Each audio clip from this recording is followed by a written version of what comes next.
And I'm me with the kid, then the vibe with the make them call up. If I give you one time, you go come back to me for more. And I'm me with the kid, then the vibe with Let me start by saying that hope the radio community does not have a spy in the conference. Because I was telling one of my brothers that I was honored by the radio communities a few years ago because I support their community as well. African countries come to me some help. I do support the African community in Madison, made of all countries of Africa. That's how they came to me, and from having supported over the years. Out of the blues, they told me, oh, that they said that they're going to give me an honor. So I traveled to Houston, where the event was during the annual convention. And I told them, look, you got me at the wrong time because I had other schedules, the schedule that travel. He said, oh, don't worry about it, we'll make it quick. I said, sure. So I said, what time did you talk? He said, it was 7 o'clock, 7 p.m. I was there in 15 minutes to 7. I was there 15 minutes to 7. You know, thinking that everything was going to start at 8 o'clock. I told him I was going to leave at 9:10 because my flight the next day was 8. So 8, 9, and nobody was there. 11 o'clock, I got the president. So it was the president, 2 other people stood there, gave me a water. So the reason why I said I hope that the military does not have a spy here. Is the way I walked out of that place, catch my next day, they will say, well, maybe we should track it down to see how the Nigerian community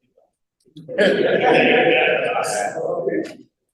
So, now let me just make a quick recommendation. I think some of these breakfasts you have it somewhere else before you come to the meeting. We should actually hold it here. That's the way to get people come.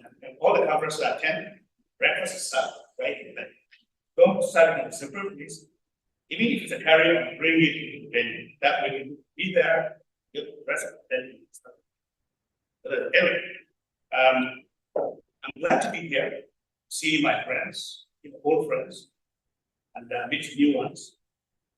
I'm talking today about issues that all of us, are aware of. They're close and dear to our sports. So I'd like to recognize the representative of government, United States. I'd like to recognize the Consul General of Excellency is here, distinguished ladies and gentlemen. What is going on in Nigeria? Exactly. And we got to why are we such problems? Here are some sample headlines called from the Lagos Business School quarterly semi-annual briefings. Just a few that I think are relevant to the presentation. NNPC declares state of emergency of crude oil production. A new insecurity bout is now ignited, especially in the Northeast. Headline inflation is increasing at a slower pace, most at 4.5%. Food inflation is at 40.66%. Price of diesel at 1,400 naira per liter. Effective levy rate 32% per annum as of June. Economic growth is slowing. The projections are going to slow down, keep slowing. The naira traded horizontally at between 1,500 15 to 20. That's June. About 3 days ago, it was over 600 naira. Money supply up by over 78% year over year. The Nigerian public, restless, upset, they're looking up to the executive to lead by example, keeping lavish lifestyle to check. Multinational companies are supposed to be attracting into the country are leaving with their suspended operations in the country, citing difficulty in taking foreign exchange, unfavorable government policies, business environment, lack of infrastructure like electricity, roads, so on. And they cite economic general security. Those are very, very important dynamics to pay attention because no country prospers, no country grows with those kinds of headwinds. Right? So, with that background in mind, I'm going to tell you how I'm going to proceed. First, I'm going to tell us what the classic theory of economic governance is. And I'm going to also identify some model countries that have employed the strategies under the model economic development and successfully industrialized. They are really, heading, into the far ahead. And then I'm going to also try to see what kind of supportive measures those countries that have succeeded, what sort of methods or strategy they employ, to encourage the private sector to participate in industrial development and innovation. I will then look at China.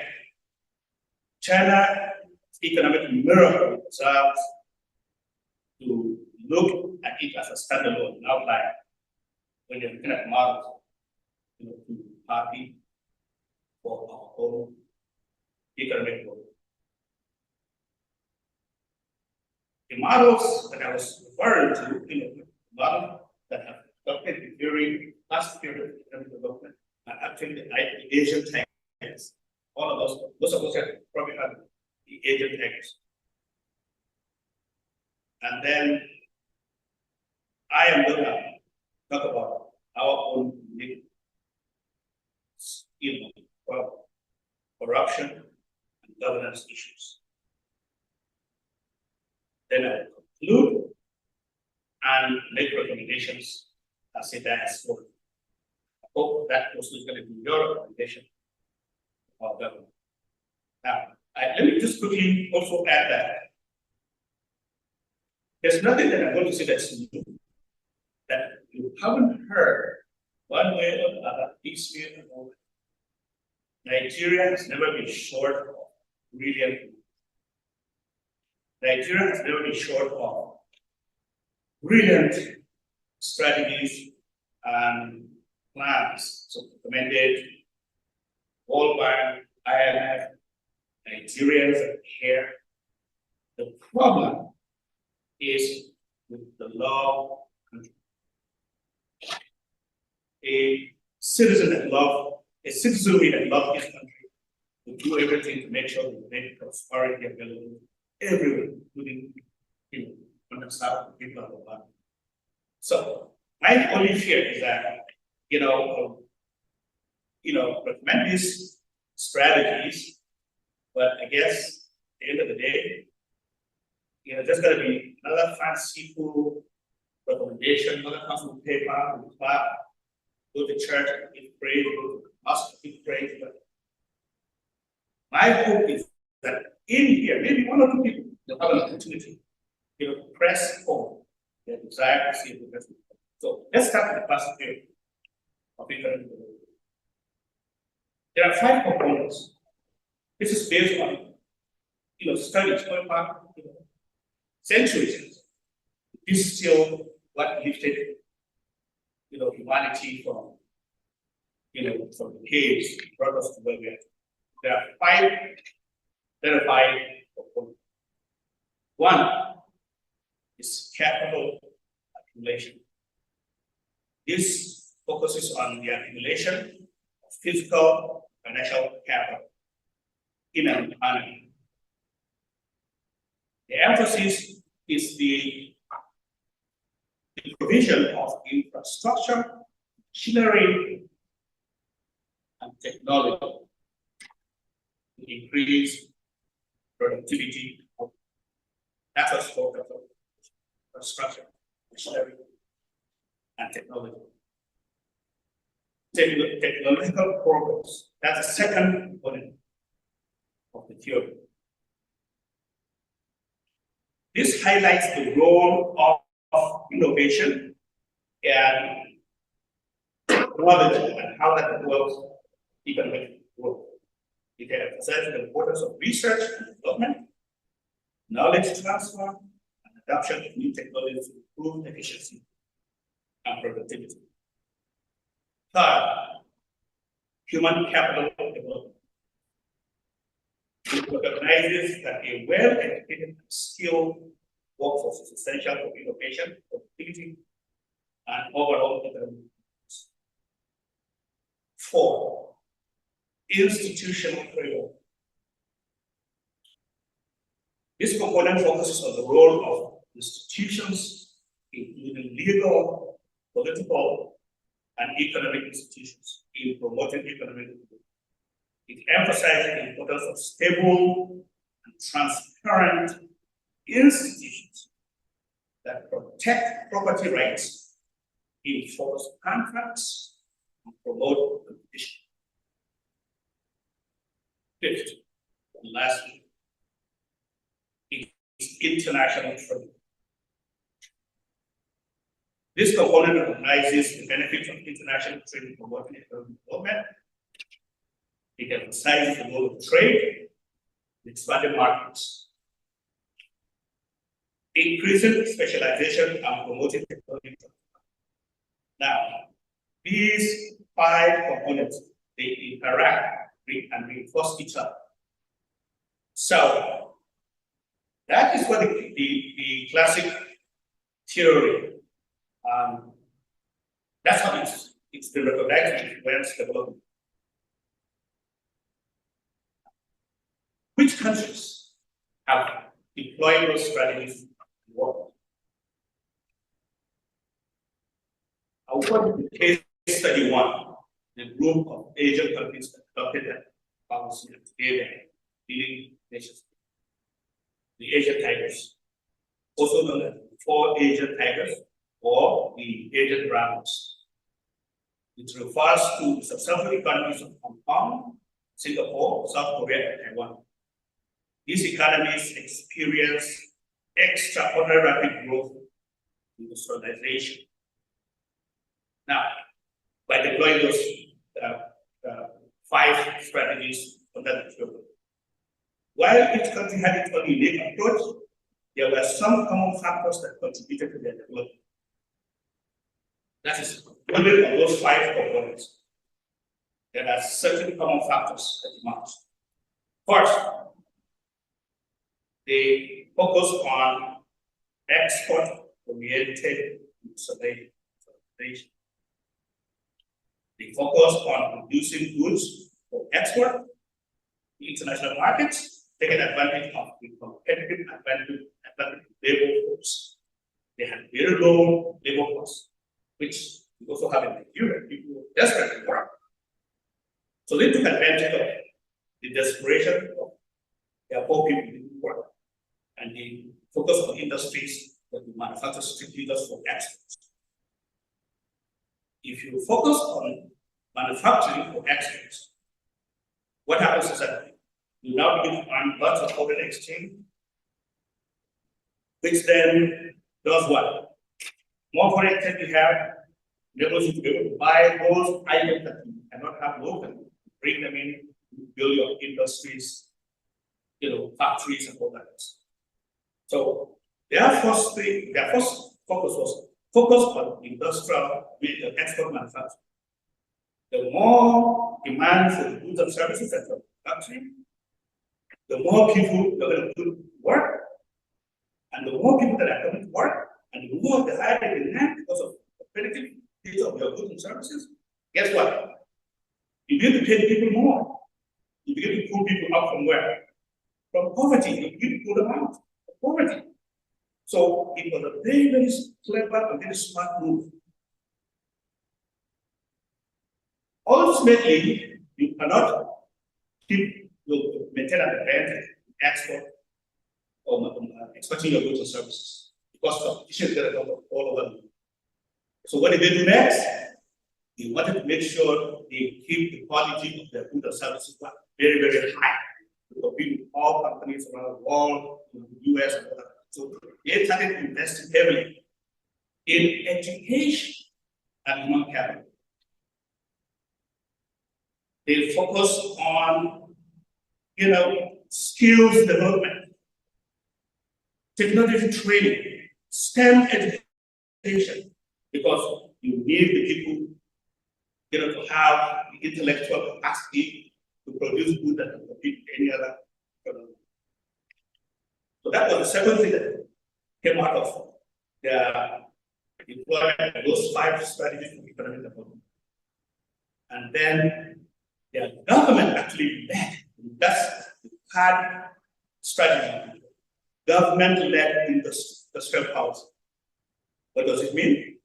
The government formulated industrial policies that targeted, listen to this, targeted specific sectors and played a role in providing infrastructure, electricity, roads, highways, ports, and then telecommunication networks. So the government actually led by providing the ability to do, because there's no point to produce goods and services all the way in Baro, right? In the United States, right? Baro is the United States. Yeah, so there's no point to produce so much in abundance out there, and you can't transport it to Pampa or Chicken Island at a very cheap price. That is so low. Pennies, that's huge amount. So the government does it, we can provide from Baro to drive what? The River Niger, because that's the fastest way. You drive the River Niger, or what? Rail. Provide rail to those areas. So the government-led policy in the government deliberately focuses on providing all the infrastructure that are necessary to open up the entire country, to the world. 4, a strong public-private partnership. And that is the providing support and incentives to domestic businesses while encouraging foreign investment. Provide incentives. Provide incentives to the private sector, both domestic and foreign. Anyone who wants to manufacture in your country, you provide mouth-watering incentives. And, you're going to have the economy just take off. That's what exactly happened in Asian countries. Then there's the continuous innovation and technological upgrading. Focus on technology, because we need technology to use goods and services competitively in your country. To stay competitive in the global market, they invested heavily in research and development. They encourage collaboration between universities and industries, and they promoted technology transfer. When foreign companies come into your country, you have to find a way to develop. We need to have our people, in management. They have to be, they have to fully involved in the whole value chain from bringing raw material all the way to good, so that technological know-how is transferred to the domestic economy. Stable macro policies. I repeat, stable macro policies. The Asian players, for example, they maintain stable macroeconomic policies, including low inflation inflation rates. That's why I gave you all those headlines. So inflation was getting out of control. So low inflation rates, fiscal discipline, which we saw under the previous administration. Unfortunately, our central bank governor just went bonkers. He was just pumping money into the system. And that is part of the price we are paying today. Okay? And the government was just collecting all those dollars and just, spreading them almost like oxygen. And those who really don't know the country were just taking advantage of that indiscipline. And then monetary policies have to also be some. The current governor of the CBN is a friend of our colleague. Is struggling so hard, to stabilize the liquidity in the system, which has continued to cause problems. It's a problem. Don't know how to get out of that. Right? So you need stable macroeconomic policies, then openness to trade in global markets. The Asian tigers embrace an open system whereby they might be open door to invite foreign investors coming and invest in their country, but they also wanted to export. So if you have an open policy, that means you can identify what your economic strength is and go and form partnerships with other countries for bilateral trade agreements, so that companies from different parts of the world, they will come to us, targeted industries based on partnership agreements. Expanded markets are absolutely of the essence. Closed loop policies, nationalism, and all that kind of stuff, and actually backfire big time and impoverish your country. So, an open system whereby you allow others to come and trade in your country to sell to themselves, whereas you also have to go and sell. So, if someone supplies you with machinery to produce goods and services, you need to ask them, we need to sell the goods or produce the machinery back to your country. Not just about the machinery. So, you're taking out foreign exchange, but what are you back? So, those are the kind of ideas that I think we need to pay attention to. So that's what helped the Asian tigers. All right, so let's just talk about the role of the public-private partnership. How the government, those companies work with private partnership, with private sector growth. They had very, very, very strong and focused partnership.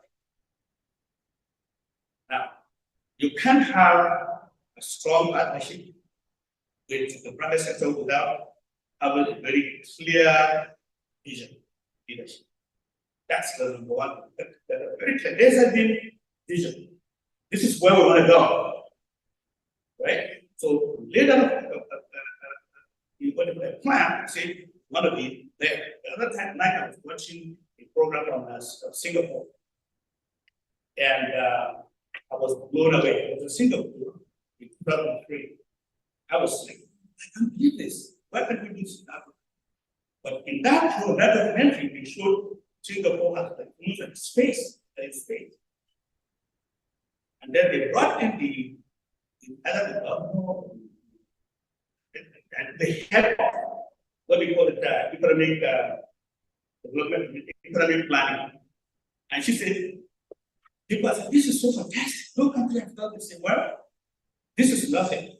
You gotta look at our plan, the 2030 city and the when you come here in 2030, 2035, this is what you're going to see. We show you they actually have everything written down in design, cities, and all that stuff. So you need to have a clear vision in leadership. Then there's policy coordination and consultation. The government of the Asian tigers actively engage with the private sector in policy formulation. You don't have only government in their offices to form government policy. It's a joint effort. You have the private sector, Because the private sector's goal is what? To make money. It's profit. So they should help you to formulate a policy that's going to help the country. The more you prosper, the more everybody prosper, more the tax revenues you're going to get. They're going to have more money to work on. So you coordinate the private sector and have regular meetings to discuss the economy way forward. The government of those countries also provided not just talk, but they provided what? Incentives and with the economy. They provided incentive support measures. What kind of incentives? This included tax incentives, meaning favorable tax rates, reduced tax rates, or sometimes even low tax, for the tax holidays. They grant specific tax incentives, grant and subsidies, and low interest rates. Recently, we had a report. What did the report say? About charging like 7% interest rate. No economy is going to grow. They charging that where people are charging. No interest, nobody's going to make it. And I totally agree. Every model that I put, every economic model of the most successful economy, I've never seen anything as crazy as it. So you need to have low interest rate. You need to have active infrastructure facilities as well. Those are the incentives that some governments use to attract the private sector, all of this government. And there is a public-private dialogue platform where there is regular interaction between sit down, share best practices, to help each other, they recommend things to the government. Right? So my friend, I think it takes money, and the factor associated with it, if they do that. The problem is that the government accepts the recommendation. So, what moves it? Research and development. Those Asian tigers pump money into research. And the US government said to identify targeted industries and available money to the private sector. Now, of course, they are always doing the time. You need to see results. If you do well, and you bring in new things that are going to help the economy, we give you more money down the road. So, research and development, granting, giving so much money to private sector, help them, motivate them to come up with new inventions, new innovations, process improvements. Then infrastructure, another area that those people really thought it was. We know that if you don't have good roads,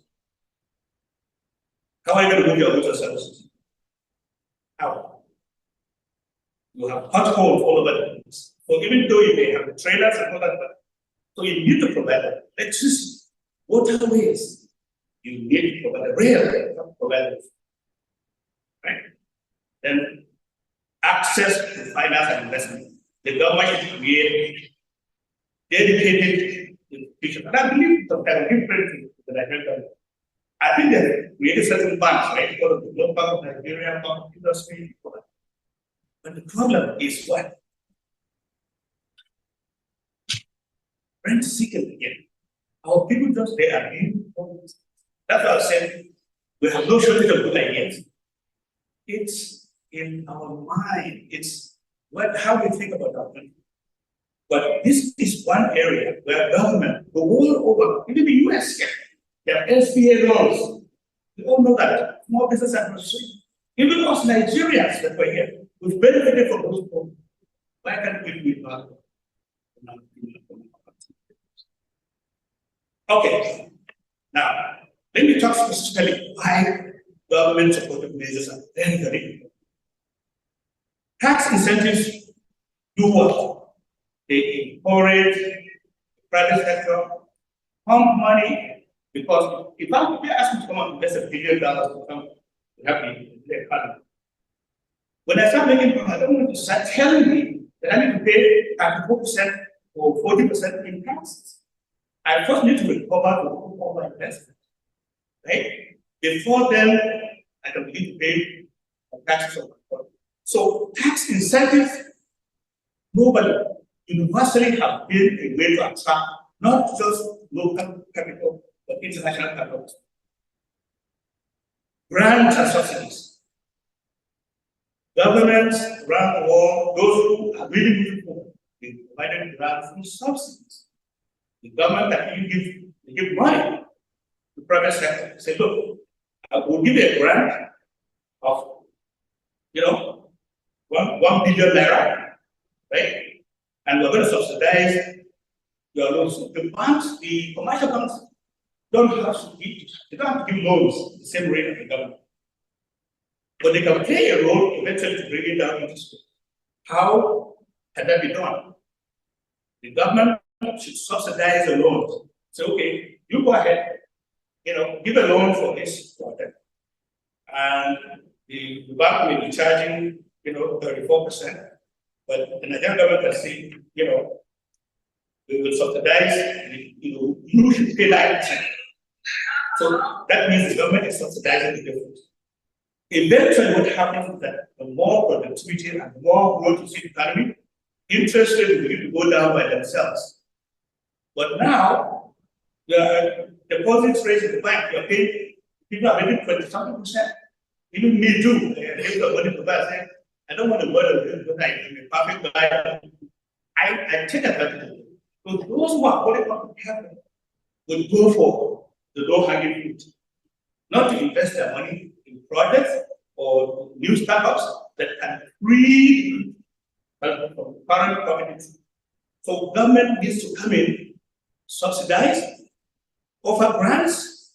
It is a wise strategy. Besides, our politicians are cutting away billions and nothing is happening. So why don't you divert that billion to support the industries, right? Low interest rates, funding projects, intellectual property protection. That's another area. We have to protect people's intellectual property. If I invent an idea and it's working, remember what's going to happen? What? Going to attract competition. People are going to come in the same thing. So the government should protect those who have new ideas. And say, look, we'll protect you for up to 15 years, 20 years. Anybody goes into that area, they have to answer to the courts. So you need to protect the intellectual property of inventors. And more people that will need to think of solutions to our national problems. Skills, development, and training. You need to pump in money to teach people skills for specific industry. You have a plan that has targeted, has outlined what you want to do, right? You now support training for those specific industries. There are regulatory and administrative reforms. This one I don't even need to go into. You know that the bottlenecks, all kinds of issues, the bureaucracy, red tape.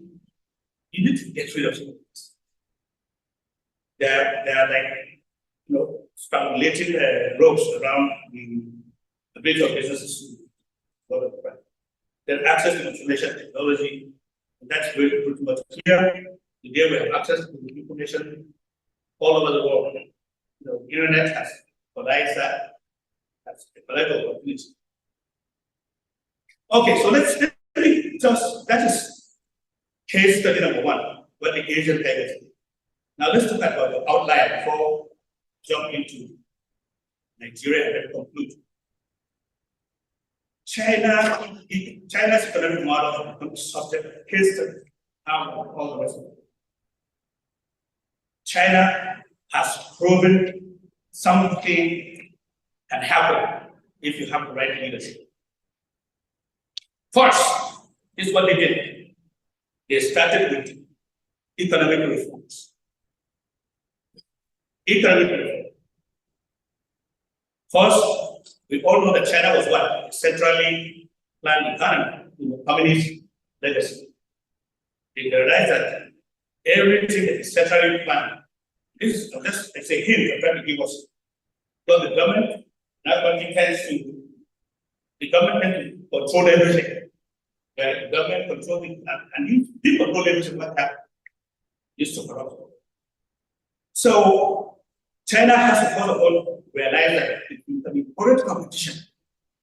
That is market-related policy. That opportunity to make profit is going to make everybody jumpy. That's exactly what happened. In 2003, when I was at the border of China, Thailand, people were making less than,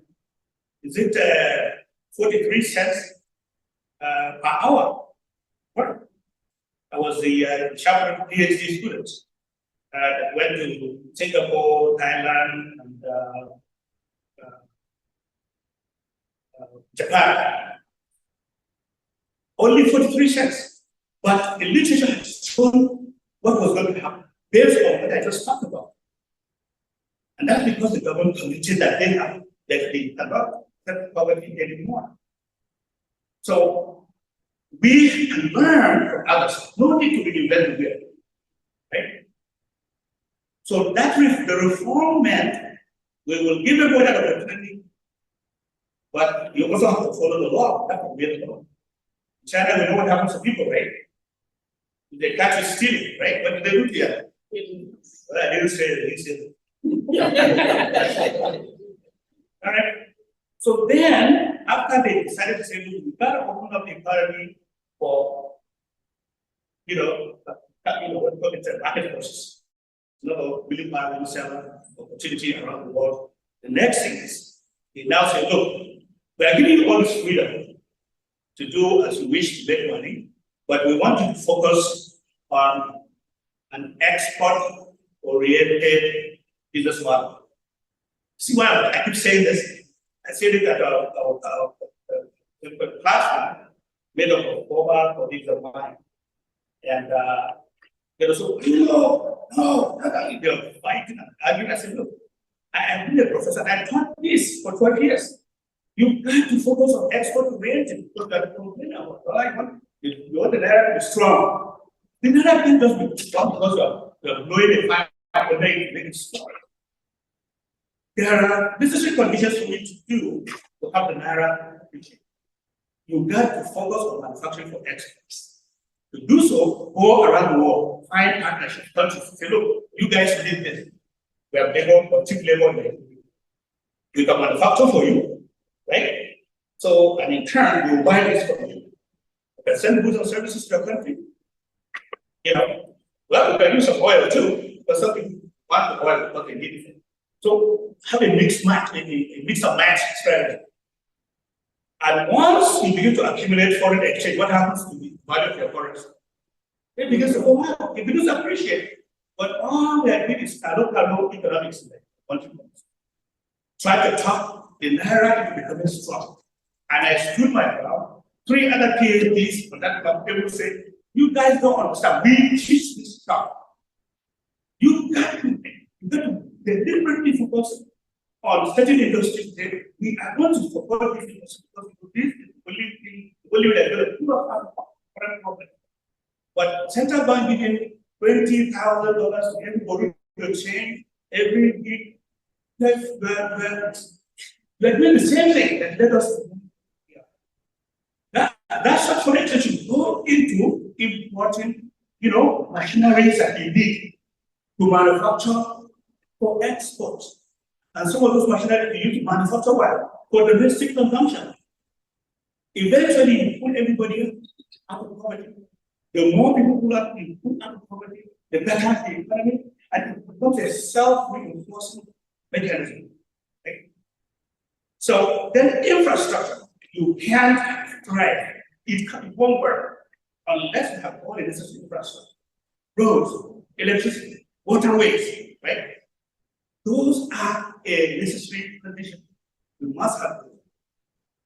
You must invest in human capital. I see the Minister for Communication and Digital Development. I like that. He's very bright. He introduced this training program for 3 million youth as a start. That's good. The government should fund those kinds of initiatives. Yes, there will be corruption involved, but eventually what happens? What happens eventually? It unleashes the force of entrepreneurship, and everyone wants to go to. That's what happened in China. State-led policy. But again, what I want to there's a pattern. There's a pattern. When I say state-led policy, that means government is stepping in. Not only are they releasing those strategies and those plans, but they're also doing what? They're giving all the supportive incentives, tax incentives, tax breaks, and low interest rates. That is what China did. China took the bull by the horn, and their economy just took off like wildfire.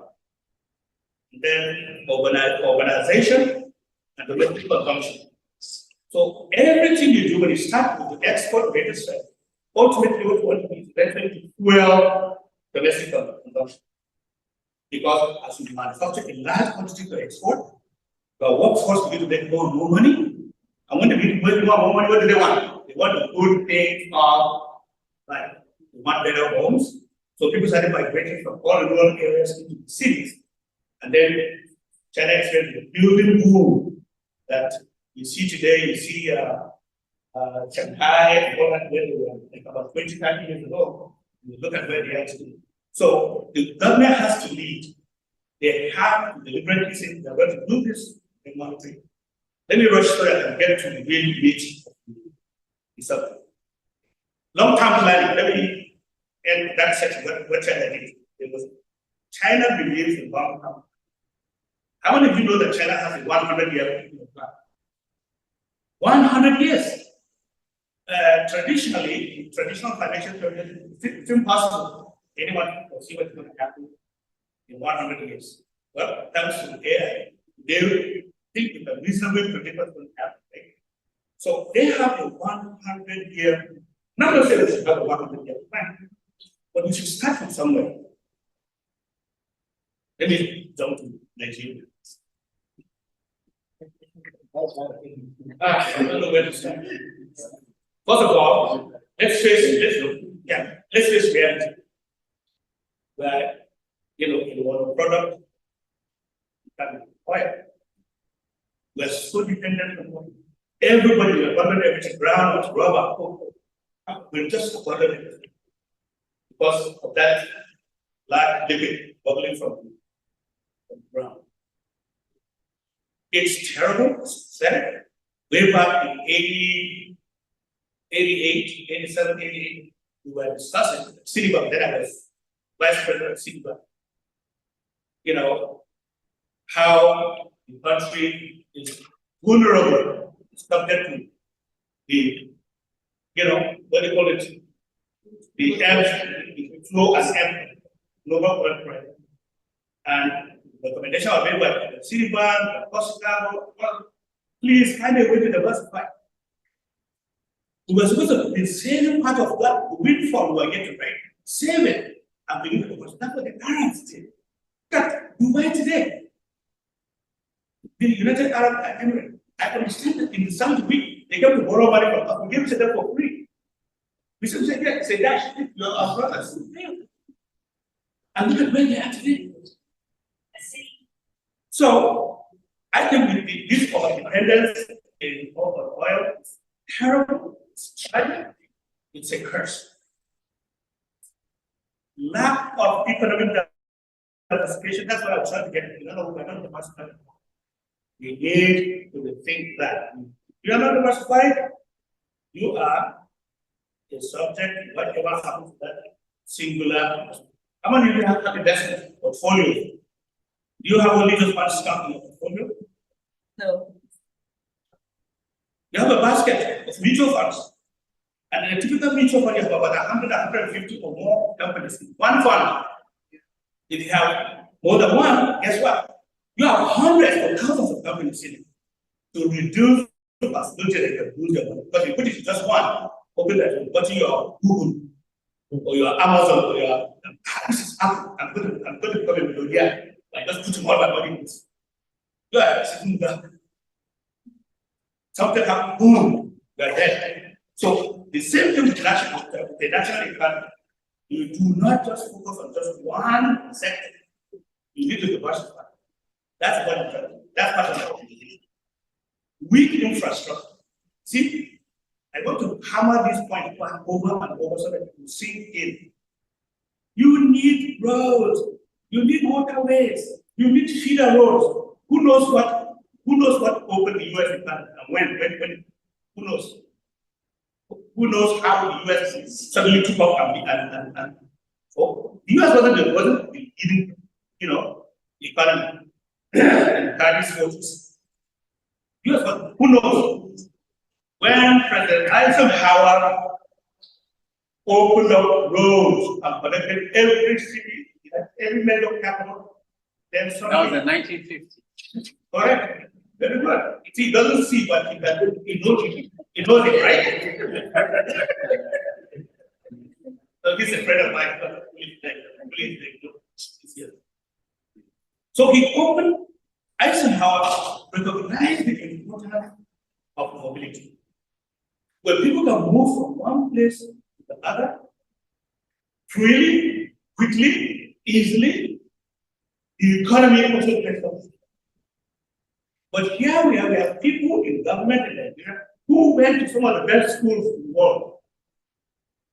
And yet, this simple, commonsensical thing does not.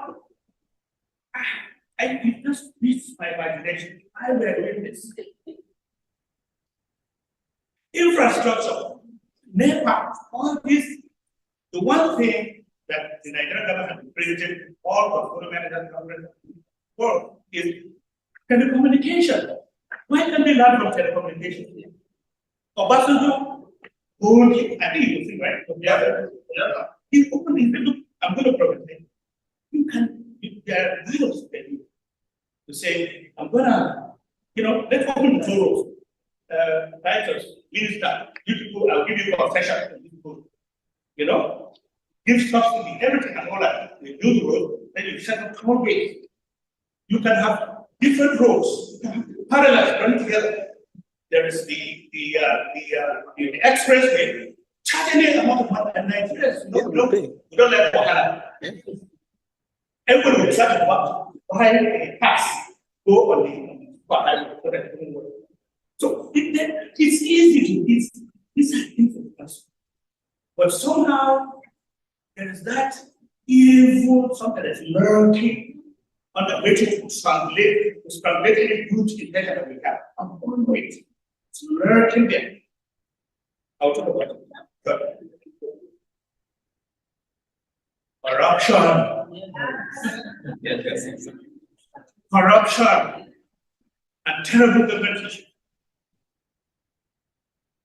Something that is meant to help our relatives, our own blood relatives. What do we do with it? We divert it to our own purpose. We have a problem. Houston, we have a problem. Corruption erodes public trust, diverts resources away from the public. It's not just like that. Anywhere now, right? I'm not saying there's no corruption, even in this country. Yes. But you better be so good at preventing that people don't get caught. We have a senator who is about to be jailed again. But in Nigeria, they give you kindness for diverting something that was supposed to help your people. Right? It creates a very unfavorable business environment. We need to admit that we have a problem. That is terrible. Right? The public sector is also so grossly ineffective. The Nigerian public sector suffers from inefficiencies, bureaucratic red tape, and lacks accountability. The public sector, you can't get fired, and then you're there, nothing anybody can do to do it. Ineffective or corrupt public institutions, they hamper economic growth. They discourage private sector participation and they make it impossible to deliver public services to the citizens. And then, of course, nation access to finance. Right? I mean, these are Nigerian problems. Yes, we do have the Bank of Industry and Bank of Nigeria, right? they established a tribe to provide financing to these needy companies. But what has happened in that sector? Corruption. And therefore, even though it's there, the government has created those avenues. It's not reaching, it's not getting to the people that it's supposed to. So, in simple English, is that you do not have sufficient, financing, free and fair financing available to the public sector. Then, of course, the big one, and I think Professor Ahmad is going to talk about that, insecurity and insurgency. Nigeria has faced security challenges, insurgency, all kinds of criminality. This is terrible. Remembering this way back when I was a little boy, when they were executing armed robbers in Bangladesh. In America, there's a court who are traumatized. I think we were traumatized as kids, right? When we see that thing and just you have nightmares, dreaming how you see these people, they're smiling, and then they're dead. So I don't know how this problem will be solved, but I will have a recommendation to make. Right? So without peace and security, right, it's impossible to attract interest from foreign investors. But you can't even look at it. People are afraid they go to farms come from the north, in former east of Zaria, and people don't go to farm anymore. Are you surprised? The bag of maize is now 80,000, 70,000, 80,000. How can you a bag of maize? How can the poor man survive? So that's a big one. I will leave that one. Don't steal your thunder. Professor, you have a few minutes to go. All right. Now, let me zero in on that. That's the damage which corruption is causing. It diverts resources away from productive investments, public goods, was private. That is not good. No foreign investor will come to a country when they know that resources or infrastructure that the government needs to provide, when they're making private, won't come. It reduces foreign direct investment in time. Everywhere I go, people are talking about real corruption. How is it possible to go and do business in Nigeria? It distorts market competition. And by that, it's meant that a corrupt system will be rigged against special interests. Rigged. You see some of the debates, Aliko and Sabat. They're both my friends. We were all kids in Kano those days, partying together. Now they're fighting each other. This one is killing this one. They're honoring this and honoring that. But that's all part of the story. That's part of it. What the theory is telling us. It shouldn't be made to look like it's rigged in favor of friends, families, colleagues. So that is where the discussion comes in, meaning that we're not really dealing with a fair playing field. Because institutions, they are extremely getting weak. The legal system, the judiciary is corrupted. And if the judiciary is corrupted, what happens then? Even if you go to court, are you going to get equity? Are you going to get justice? That's the problem. That's the problem. It increases as a result poverty and inequality. We have so many people, 73, 75% poor people facing multi-dimensional poverty. So the gap between the rich and the poor is so huge. Right? Tax revenue, that's the fiscal part of the government responsibility. Tax revenue is subsequently doesn't come in. Because even those charges, the tax, what they do, money, what they collect. So the struggles deals between the companies. Okay, the tax bill is 100 million naira. You know why the guy knows what that is, right? So he gives him 20 million, then he pays 30 million to the government, right? So instead of paying 100 million to the government, the money goes to the government. So that is very, very serious problem. Monetary fiscal policies are critical of any country. Then it diminishes trust and social cohesion. So by that, what this means is that nobody trusts the system anymore. I think that's what's happening now, nobody trusts government anymore. We are not united, there's no social cohesion. People feel that the system is rigged against them. So those are some of the ills, conclusions, recommendations. My number one recommendation is Nigeria needs to have a master plan. We need to have a master plan where we want to go. And that master plan should be split into 5, 10, 15, and 20 years. Yes, China has 100-year plan. But I believe that if we say 20 years, it took China 20 years to pull out the people out of poverty. Hundreds of millions of people are put out of poverty just within 20 years. So if you come up with a master plan, say, look, for starters, let's move on 20 years. And say, in 5 years, this was one. Remember, 5 years coincide with what? Coincide with the president's, tenure, it's 4 years. So at the end of 4 years, if you haven't delivered, we're not going to re-elect you. So that now we're making you say, you know what, I want to really do the right thing for this person. So you have milestones, milestones, markers all around. 5 years, 10 years, 5 years, 10 years, 15 and 20 years. We need a master plan.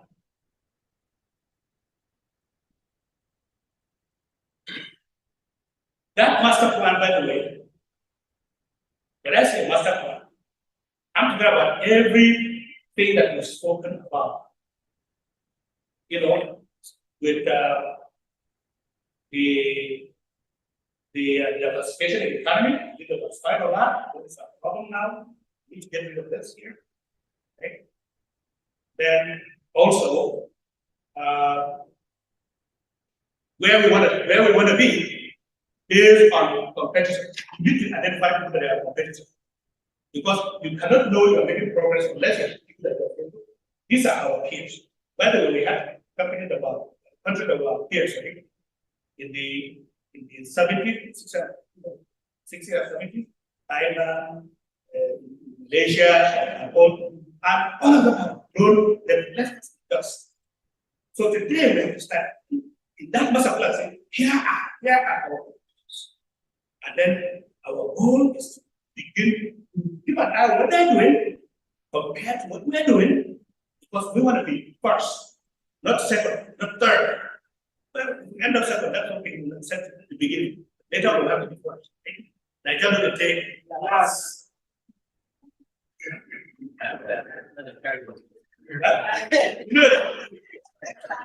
We're going to take last in corruption, we're number one.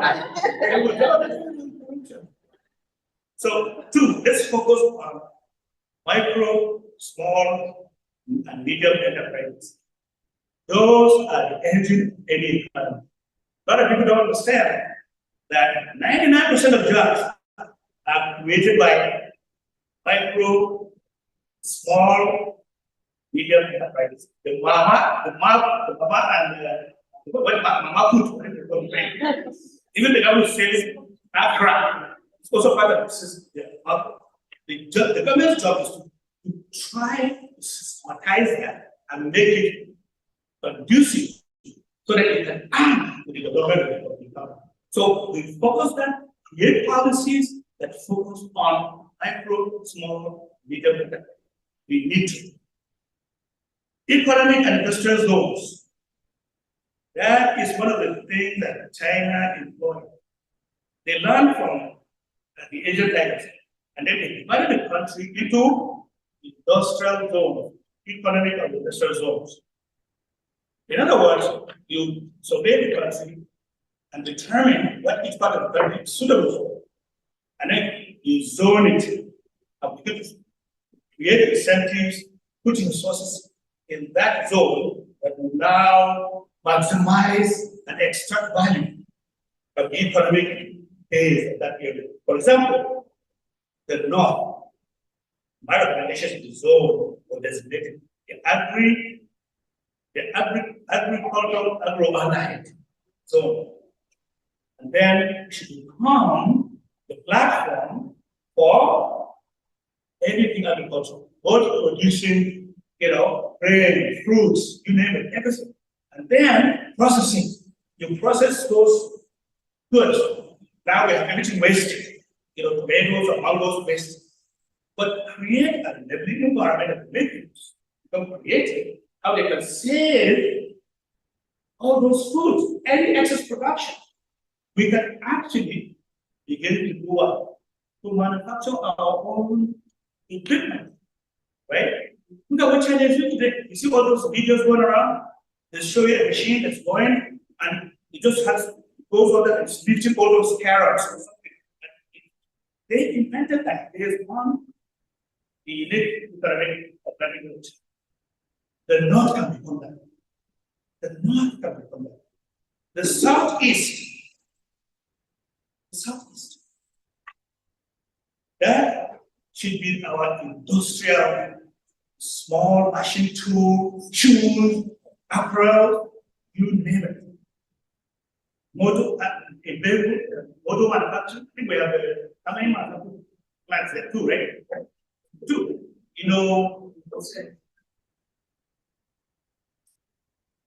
So focus on that to extract value from what is happening. There are very many industries there. They tend to create things. Focus and pump money that area. So it becomes the hub for manufacturing all this for the whole African sovereign and Africa. And then the South and Delta region should be designated as a petrochemical zone, energy oil. But also, with a view to ultimately look at what renewable energy, all that kind of stuff.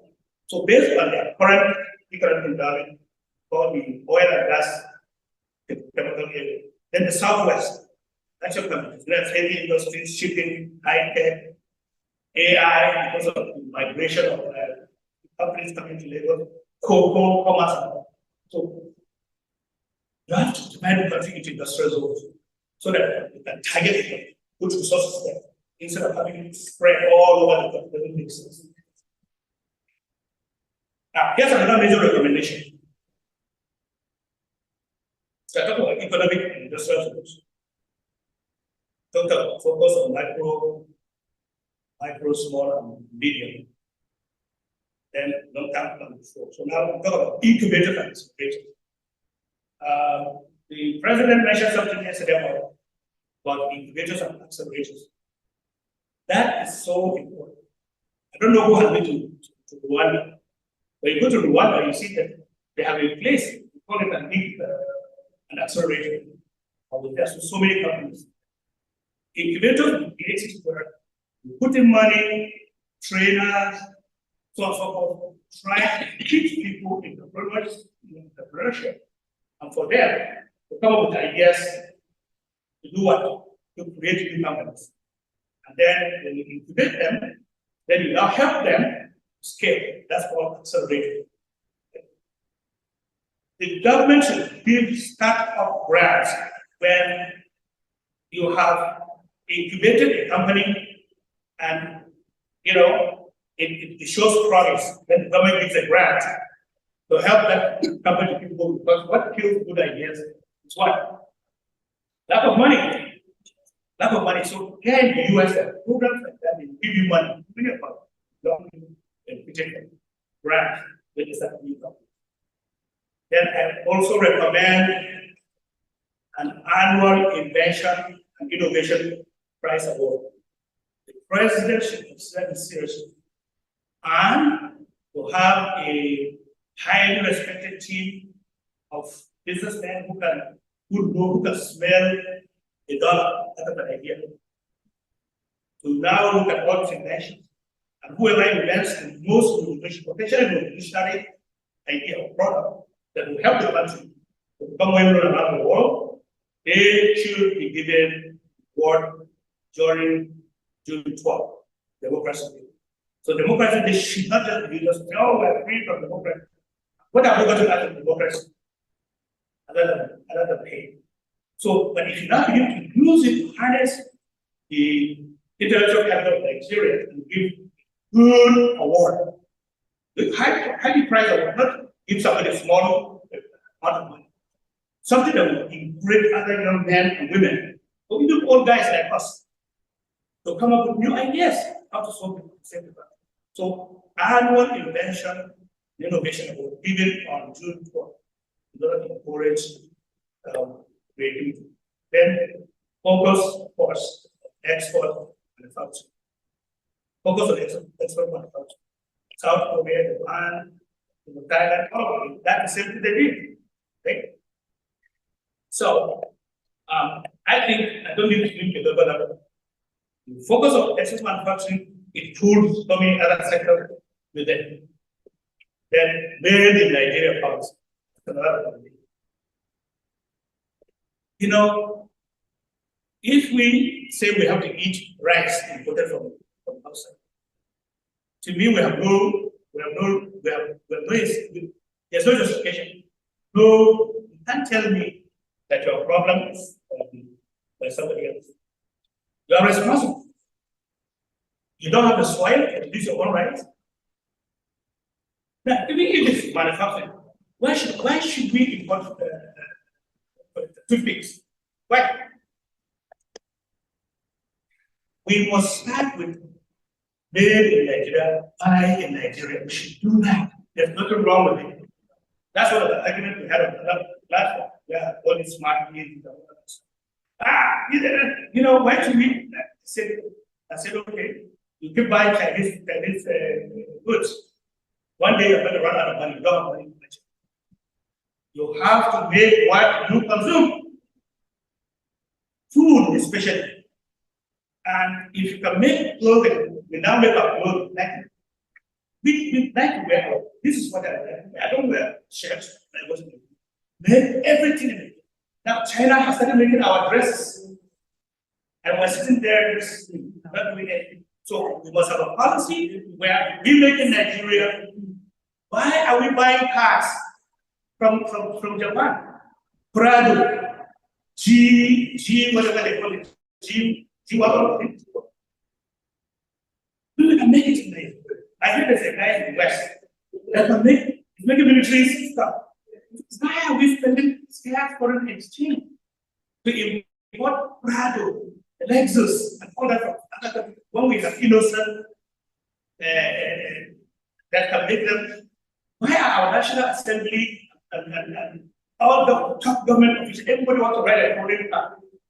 That's not fair. That's not right. That's not smart. If we say we're smart, we should think of our country first. Provide jobs for the millions of unemployed graduates. The government of delivery center, that's it, we're done. No more money to import product, no more money to import rice. No. We should make it here. Then we incentivize people to open up owning agriculture, manufacturing, infrastructure. I don't need to be the level of that. We did roads. Why haven't we dredged the River Niger from Baro all the way down to from Dimagila, where the Benue is? You need to dredge those things. You know what will happen if you dredge those? Resorts. You have resorts. All kinds of different activities because you have ships. In fact, ships will be coming from America. Everybody will come and walk up all those people so people can see the hinterland of Nigeria.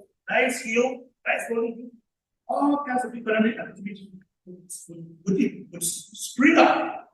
if you dredge those growth away, not to talk about moving of goods and services.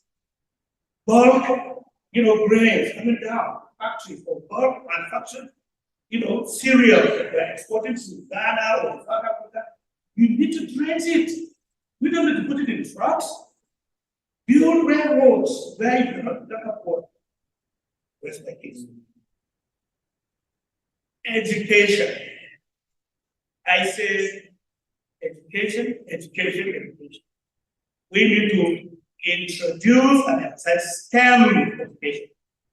That's what is making China today about to become more powerful, more advanced than the United States. STEM education, science, technology, engineering, and math. STEM education. Start them from small, from kindergarten. Start playing with things, how to build things, robotics. The president have worked out for you. We need to introduce something like that for us. In fact, kind of a new mini science fair. We need to create something. So I can give an award. Okay, whoever creates something, even if it doesn't become a problem. Right? So we need to emphasize STEM education. That's what all these Asian tigers, that's what China did. And look at where they're into. Look at where they are. And our kids are very smart. Nigerian kids are smart. Not little friends. Nigerian boy, say yeah. So please, we need to go the minister. We need to speak truth to power. You have been there. I know you very well, but you don't know me. You have seen it. We need to speak truth to power. You people that are out now, you need to go back and say, we made some mistakes. I think you're Minister of Education for it. Yeah. So stand. Then the promotion of good governance, fight against corruption. I'm going to say something that's a little bit cold-hearted. And those who know me, they know I'm not cold. I think there should not be severe punishment for public offenses. So there should be severe punishment. It's either we agree to do that, or we have tens of millions of people dying needlessly because of the acts one sheep. It's not right. It's not right. There ought to be severe consequences. Any society, including American society, where you don't punish injustice, glaring, brazen injustice, you will become just a veteran again. We have a tendency to sit back, the United Nations, human rights. We saw somebody came to this country that was what do you call it? A warrant for his arrest, but freely, right? So what I'm trying to say is that if there are no consequences, when it's just the fact that you issue a warrant, it deters people, make them think twice about committing either genocide or political, or financial, offenses. We need to. Let us learn from the Asian tigers. What did they do? What did China do? So we need to look at what they did that checkmated, what we call corruption and looting. It's not that it still doesn't take place, but it drastically reduces it. Because people know the consequences, they're caught, they're finished, they're very tough, some people get executed. So please, then we need to promote private sector participation. Again, all the things that I talked about, the ideas in the participation. Make profit, the beacon for business activities or economic activities. If people know they can make money, you're going to get more people going into that. So we need to encourage public participation by encouraging the profit model. Government should get attracted that you can become great money.